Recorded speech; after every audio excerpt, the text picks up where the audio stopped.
माझा उद्देश आहे की माता सावित्रीचं जे पुस्तकाची पहिली ओळख सावित्रीला कशी झाली हे सांगण्याचा हा उद्देश आहे. आणि मला असं वाटतं की आपल्या विद्यार्थी मित्रांनी, आपल्या बालमित्रांनी निश्चितच जर त्यांच्यापुढे हा व्हिडिओ आला असेल तर ऐकावा, इतिहास जाणून घ्यावा.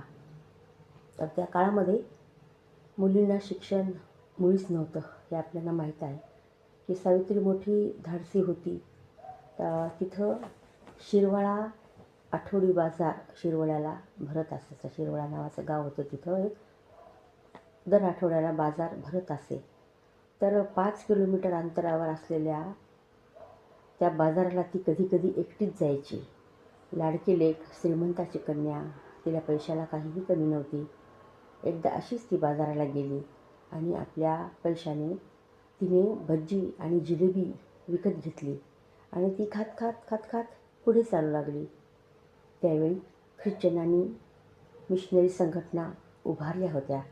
भारतातील लोकांना शिक्षण देण्यासाठी ते गावोगाव प्रचार करीत होते.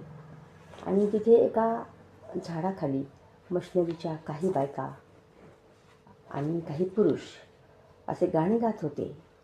तर खात खात चालत असलेली ही जी